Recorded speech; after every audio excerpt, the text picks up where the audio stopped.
Hey everybody, when we have a business, we always worry about the ups and downs in the market, chasing customers and doing all sorts of crazy things.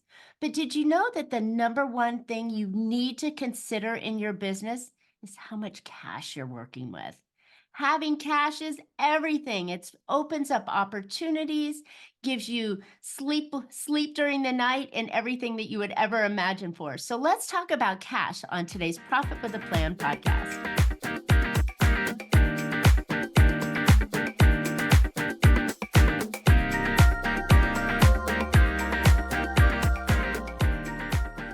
Hey, entrepreneurs, are you trying to make bigger profits in your small business? If you're like most of us business owners, increasing your profitability is always on your mind.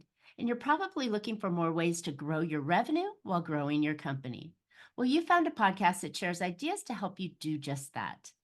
I'm Marcia Riner, known as the Profit Booster and a business growth strategist. I've helped tons of small business owners to establish and implement a tangible plan that guarantees increased profitability, guides your growth, and plans for your future exit. Because building a highly profitable and sale ready business creates a win win scenario. That's more money now and a windfall when it's time to let go. And I want to share strategies that I've learned with you on today's Profit with Plan podcast.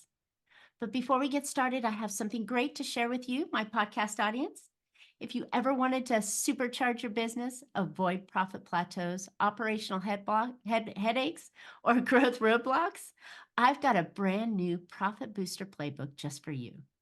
You'll uncover 3 essential strategies and a quick way to take action on them. This is not just a single-page report. It's filled with impactful strategies, actionable steps, and expert guidance to elevate your profits.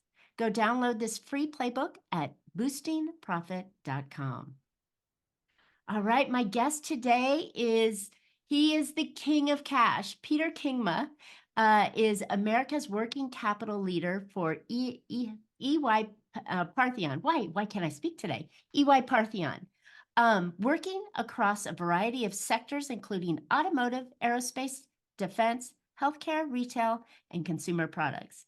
He advises business leaders on how to optimize the cash management. His work has led to well over $25 billion of value created for his clients. Peter is a regular contributor to leading business publications and podcasts, and often speaking at industry events about his area of expertise. His clients bring him in to lead planning sections, consult with management teams, and present to their boards. Peter who has a degree in economics from Purdue University and lives in Chicago and Columbia, Missouri. You can learn more about Peter at peterkingma.com. Peter, if I can get my mouth to work today, today's going to be a great recording. I'm so happy to have you on. Welcome to Profit with a Plan. Thank you, Marcia. Great to be here. Awesome, awesome.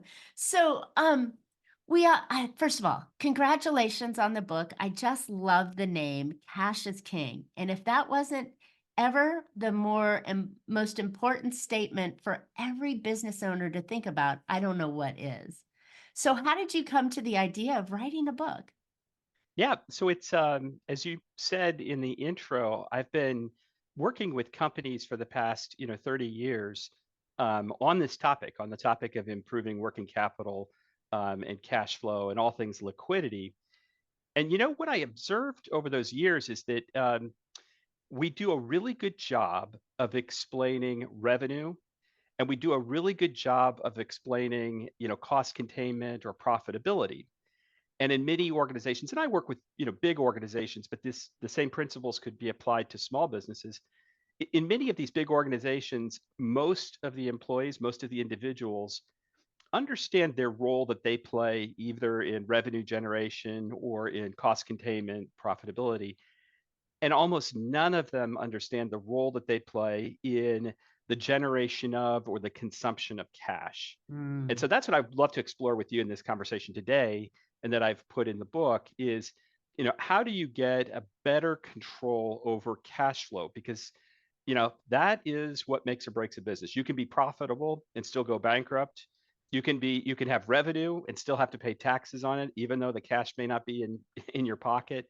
So it's that vitally important concept of generating cash that excites me, and the reason that I wanted to write this book to help others.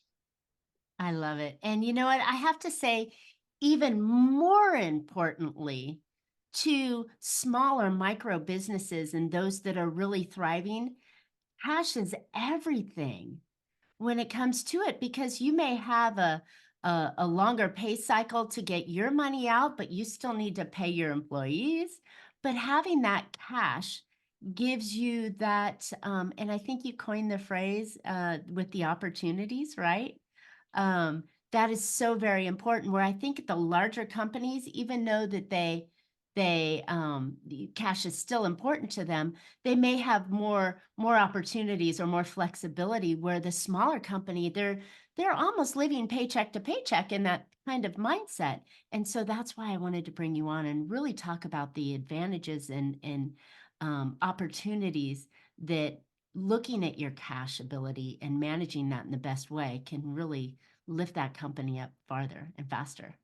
I love it. Let me, if I can, let Yeah, me tell you a silly little story please. from the very beginning when I got out of college, and then I'll kind of tie it together back to the where we were headed. And that is, so right out of college, I was living paycheck to paycheck.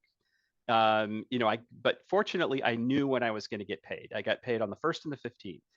And fortunately, my landlord didn't come knocking on the door demanding rent whenever he wanted. I had set dates where I knew when my car payment or my rent payment was coming due. Now, I say that the the days leading up to those paydays were kind of lean. I refer to them as my tuna fish days because about all I could afford was canned tuna fish. I was eating like a common house cat. But we learn this concept in our household management of cash flow, right? We Mhm, understand the importance of having cash on hand to pay our bills and to meet our obligations. Somehow, when we get into business, we mm. sort of lose some of those basic principles. And so we get very excited about chasing revenue, for example, and selling and recording how much revenue we've generated, but yet somebody may not have paid us yet, or Right. we may have had to agree to longer payment terms, um, and or we tie up too much of our cash into things like inventory that's not selling, and so we can't Mm, churn off the cash. And so it's not just about meeting sort of payroll and the obligations, but it's that liquidity that will enable you to grow your business and to take advantages. So you may have a competitor that's struggling, and you want to pounce, or you may want to enter into a new market or buy some new equipment. And if you don't have that capital, you can't do that. And the cash you generate from your business is always going to be the cheapest form of capital that you're going to have access to, far cheaper than going out and taking on debt. isn't that the truth? Yeah, yeah. So it's an exciting topic for sure. No, I think it's really good. And you're right. So many businesses look at, oh, well, I made a sale. So the sale was X, and so now they're already spending that money on something else before realizing that that money hasn't even crossed over yet. That's true. And so many times when we chase these sales, we um, we forget to bake in the costs associated with things like commercial terms, like how the payment terms, Mhm. or maybe even service level agreements. If we're providing products or services. And so we get to the end of the negotiation on price, and then the customer comes back and demands 120-day payment terms or certain contractual agreements, and we're kind of stuck because we've kind of lost our negotiating power at that point. And Mm. so we have to agree to that. So in the book, I kind of explore lots of practical tactics to take to bake that sort of cost to serve, the total cost to serve of a customer into the equation so that you have full visibility of that. Because the idea is maybe those are really great business decisions. Maybe you would do them over again, but you want to do it in an informed way, and you want to place your bets on the customers and the deals that are going to turn out to have the greatest rates of return, and not get caught by surprise at the end after you've negotiated that you've now suddenly agreed to a bunch of commercial terms that are going to be difficult to live with. Exactly. And I think that that's like you said, that it's different than the personal environment, right? Where you just know you've got these bills coming in and you're going to get your paycheck on this day. We have to shift our mind and saying, okay, what are the variables that come with the income that we have coming out? And just because, if you've got a 120-day, on your payment that you're receiving, your employees still need to be paid, your vendors still need to be paid, the rent on the building, the utilities, the products to make that has to be paid. So you have to think about, as you said, the dominoes and how they play down before you make that, the negotiation on it. That's right. And as a small businesses may not have a lot of bargaining power. And then we talk about that. I talk about how to assess, where you sit in sort of the polarity, if you will, of power. The food Uh, chain. yeah, where are you? Are you a guppy or are you a shark? But if you are a guppy, um, then then you need to make sure you control all the things that are within your control. Let's Mm. let's stick to billing and collections for just a minute. Too often I see that that becomes kind of an afterthought. Like we do five other things before we, get up and try and do all the clerical work to get bills out the door on time, on into the right place with the right, maybe purchase order reference requirements. And every day that you delay in that, or anything that any inaccuracy that you have, is going to just cause it's going to cause downstream problems, and it's going to cause delay in getting paid. Most there are deadbeats out there, but most companies do pay on time, or close to time for sure. And quite often the delay is not the customer's fault. The delay is our fault. And so, as a small business owner, if you can't control the commercial terms, for sure be in control of all the things that are within your control, like getting bills out the door correctly into the right location. Nice, nice. Yeah, that brings to mind, a typical challenge in the health environment, right? Is getting that insurance claim paid, right? They've treated the client already or the customer already, and now they've got to pay somebody to go chase that claim for them so they can get paid, and then they end up negotiating on it to get a partial, I mean, there's so many different avenues that are out of our control that if we can control the ones, what three or four that we're allowed to control, that makes it a little bit better. But I think that the business owners forget about all the minutia on the outside, right? They see client, customer, revenue, paid, done, out. They forget even about the delivery of the service and the people they need to pay and the products that they need to provide to produce the service or product that they're sending out, the cost of goods sold. That's right. And you raise a great point, because I think too, when we live in a P&L dominated environment, um, we may make decisions that make sense from a P&L standpoint, but that don't make sense from a balance sheet standpoint. So for Ooh, the example, the the the ugly word, balance sheet, right? yeah, I know no one wants to. Oh, I should say at the outset, this book is not a textbook. Fear not. There are not complicated formulas that you're going to have to memorize. Thank In goodness. fact, I wrote it as a fictional story, meaning it's a fictional company. Every chapter, they're trying to solve a problem. Because I wanted to take some of these seemingly, boring and sometimes complicated concepts and present it in a way that my family would want to read, that small businesses would be able to access and read. But back to the point on procurement, sometimes what we'll do is we'll go and we'll chase a cheaper part, or a cheaper source of material, which makes great sense from the P&L standpoint. But maybe we agreed to a greater minimum order quantity, or Mm, a longer lead time. And that may not make sense, because we may be now tying up precious cash in inventory and in materials that's not turning very fast. mm, So it's getting to it's understanding that the third leg of the stool, between revenue and profitability, is cash flow. And you got to evaluate those decisions with that lens as well as the other two. If you're going to be able to grow your business and weather storms. And that is, and there's not one that is more important than the other. Yes, revenue is very important. Yes, profitability is very important. But yes, cash is incredibly important as all. And I think they're on that balance of the scale that they're all equally important.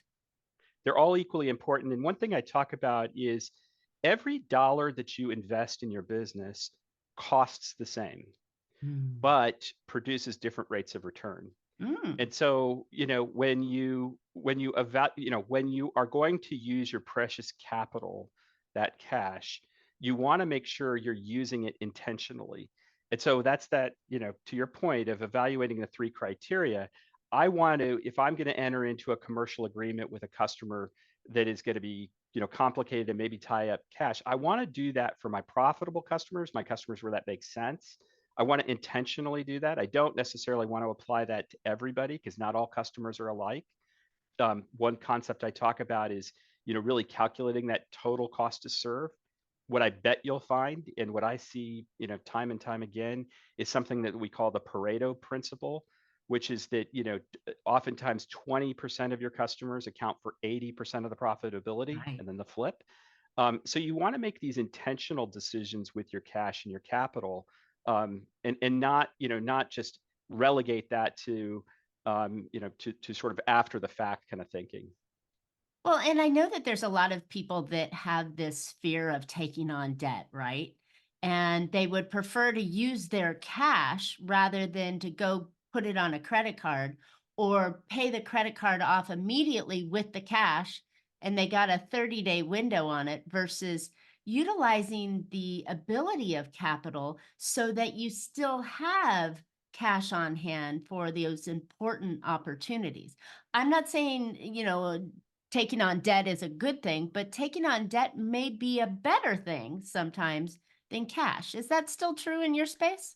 Well, yes and no, right? So Great let's answer. use yeah, let's use the pandemic as a great example. When that hit, all heck broke loose, right? We had supply chains that were disrupted. I think each of us in our own personal lives became supply chain experts when we couldn't get toilet paper. But and we spent a lot more on transportation costs and other things. Well, so in response to that, the markets really kind of created a situation where we had free cost of capital, right? And so we got into this period, and I see this with big companies and small companies. We got into this period where we just assumed that the cost of debt was nothing and that cash was free.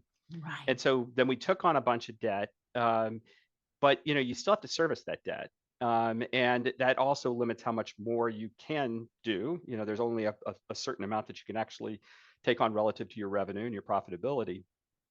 But now we're in an environment where the cost of debt is back up, and if you've been following the Fed, it's probably not going down anytime soon because inflation Mm. keeps going up. So that sort of variable or that equation of should you take on debt is a nuanced one, right? It really has to do with how much leverage do you already have. How expensive is that debt? And yeah, What's the repayment it always terms? And does. Yeah, you're always going to factor that into your equation. But what I'm trying to spread the gospel on is, the cash that you're going to generate from your internal operations. And let's just use a manufacturing example. We could apply it to services as well. But if you think about it, if you're in a business that's selling something, you're going it's the time that you put cash out to buy something, and then you make something, and then you sell it, and then you collect that cash, right? It's that cycle, and you want that cycle to be as fast as possible, because Mhm. as that then starts to churn off cash, that actually churns off capital for your business, and that's what creates wealth. And that's what gives you the opportunity then to go reinvest, to do expand, all those great things. That cash that you're going to generate just from your own operations is not it's both the cheapest form of cash and capital that you're going to find access to. It also is a great barometer for the health of your business. Mm. And we talk about profitable businesses can go bankrupt. So it will really point out where you have process failures and where you may be also spending too much money on certain aspects like collections or like getting bills out or the like. No, that's really that's and see that's why I wanted to bring you on today is because there's so many different nuances that we need to look at. And most business owners, at least in the smaller space, the under 10 million space, they often are, tied up doing this, looking at how do I get my company to produce more and where's the next customer and stop, put out that fire and put out that fire, where they're not looking at the nuances of accounting because A, they don't know how, or they don't like it, or it's very scary. And then they rely on an accounting team, part-time, full-time, in-house, out-of-house, to make recommendations to them that they may not be getting. So that's I Yeah, wanted to bring you on and really highlight the areas to say, look, business owners, there's lots of opportunities that cash allows, and we need to make sure we're thinking of it as an opportunity and making sure we're making good decisions with them.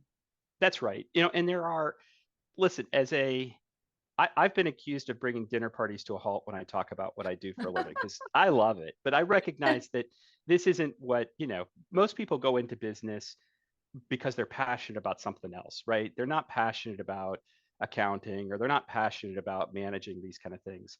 And there are all these like terms that we throw out and metrics and measurements and all that sometimes we gloss over them. So Yeah. this is what I tried to tackle in the book with humor is kind of understanding some of these seemingly boring concepts, but man, they're important to understand. I'll give you one example is when you talk about, again, a manufacturing environment, you'll often hear a term called absorption accounting. And this is a concept of, if you've got an asset, you've got a machine, you can take the cost of that machine essentially and spread it out over the things that you're making with that machine. You could take that cost and then divide that over the output, over the inventory. And that has an effect of making your profitability look better, but if you do that too much, if you're producing too much that way, you end up with too much inventory. And so that can then encumber your cash. And so it's going into some of these somewhat seemingly dry concepts and getting a good understanding because it's as a business owner, it's critical that you at least consider these concepts, whether they're exciting or not. They're gonna impact your business. And they're gonna impact it in one of 3 ways, whether it's your the value, the profitability, or the cash that you have in the company for those opportunities and things that you wanna do with it. Um, that's why this is so important. So when we look at this, if we were to say to business owners in the smaller space and say to them, how do you do it? This is a little overwhelming. This is a little like, ooh, I don't want to do that because I'm running a chiropractic office, or I'm a plumbing company and I got 6 trucks. Uh, how do they get into this? How do they figure this out? Yeah, it's fun, right? Because at one level, it seems so incredibly straightforward and simple. You know, For some of us. get well, or just if you take it at the highest level, uh, get people to pay you faster, pay people slower, don't hold as much inventory. End of story. No need to buy a book. You're done. Um, but it's the trick of how do you actually do that given the business that you're in. And so, yeah, so you're right. So what I've done is I've tried to outline all of the different stages of managing, and I start off with trade working capital, which is your receivables, payables, and inventory. And then I get into things like, what if you have logistics, or what if you have production? And then I get into things like, what kind of metrics and incentives should you consider? Here's a Mm. here's a, a freebie or a good one here.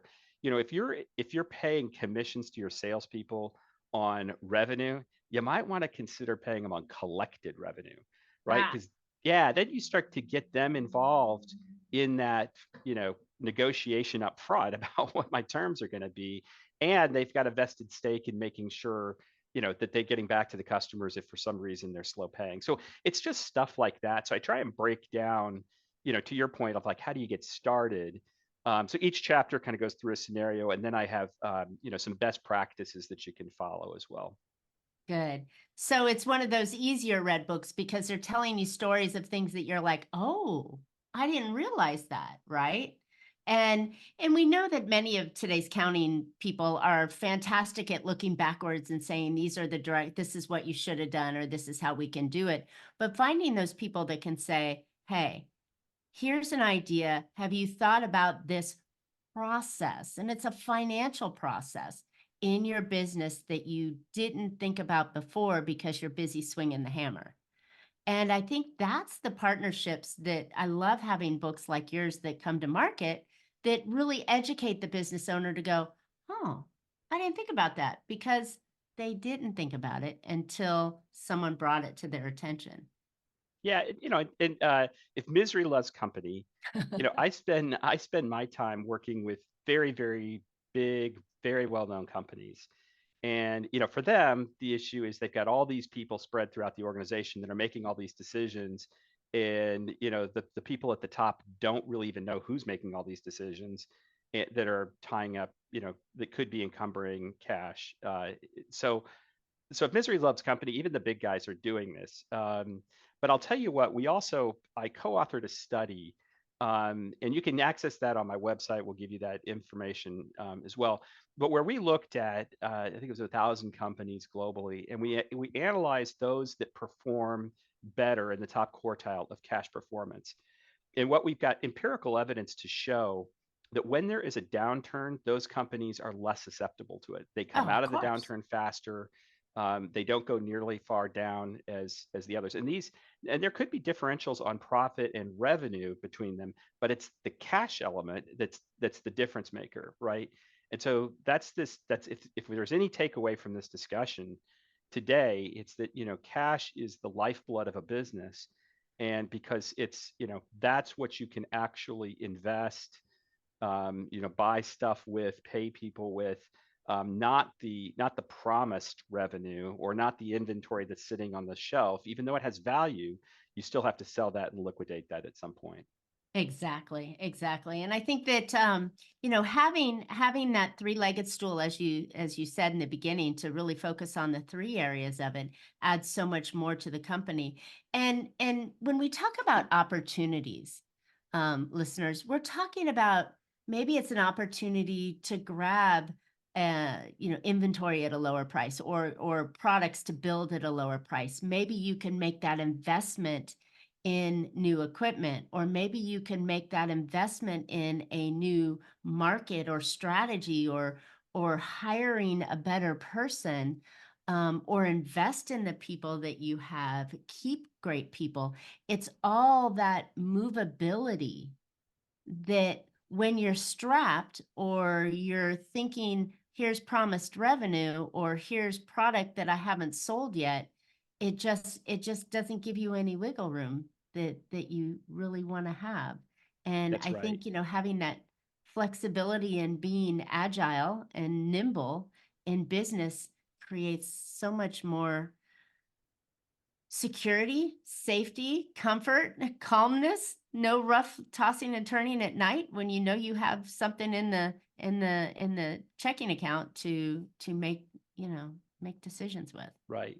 And so while we've largely been talking about scenarios where somebody's making products, right? Mhm. And admittedly, that's the fictitious company I created in there makes products. But then I do spend the last chapter talking about how this could apply to services business, professional services businesses. You brought up healthcare. I mean, my goodness, that so the process around getting paid, or the claims submission process, is often referred to as revenue cycle management.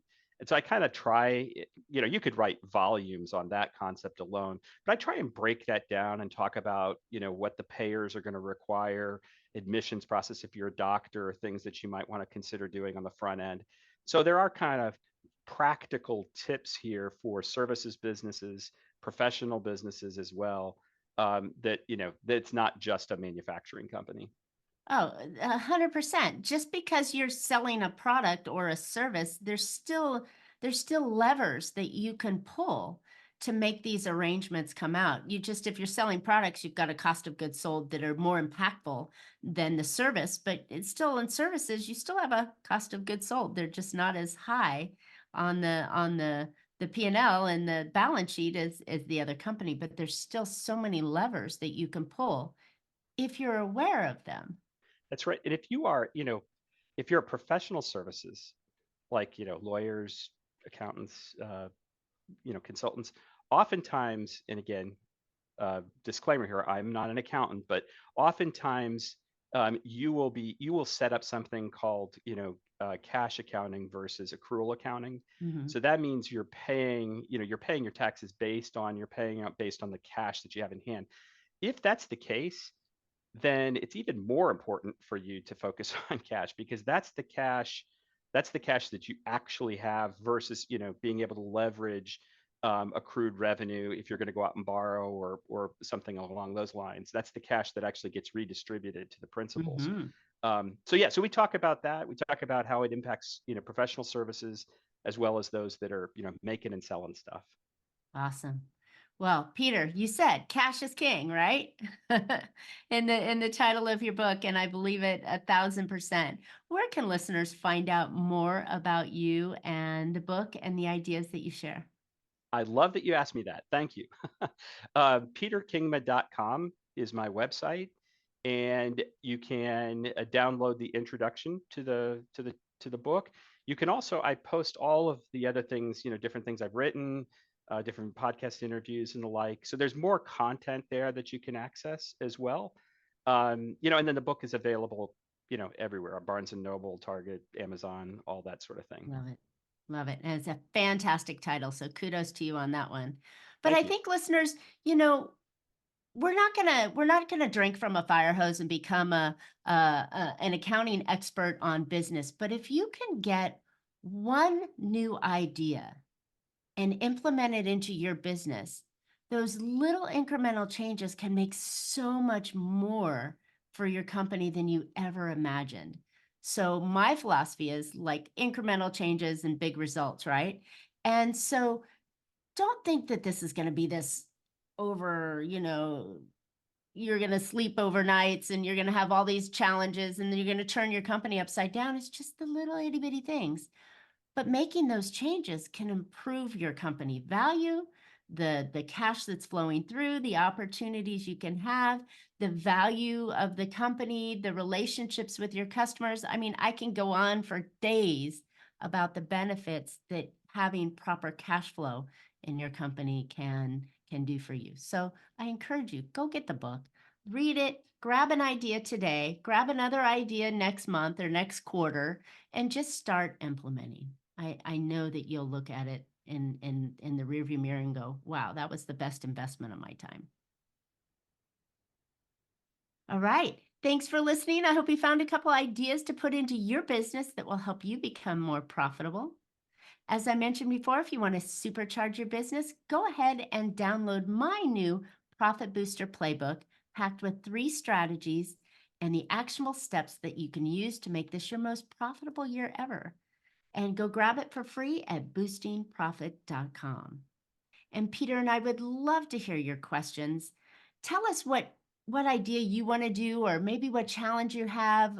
Just tell us in the comments what it is that you've taken away from our story and what kind of idea you're going to implement. We would love to comment back on it and maybe direct you in the right path. While you're at it, please subscribe. And you want to catch Profit with a Plan on any of your favorite podcast players, we're looking forward to more great profitable information on next week's show. So until then, make your plans and profit with them. Thanks so much, Peter. Thanks, Marcia. Great to be with you.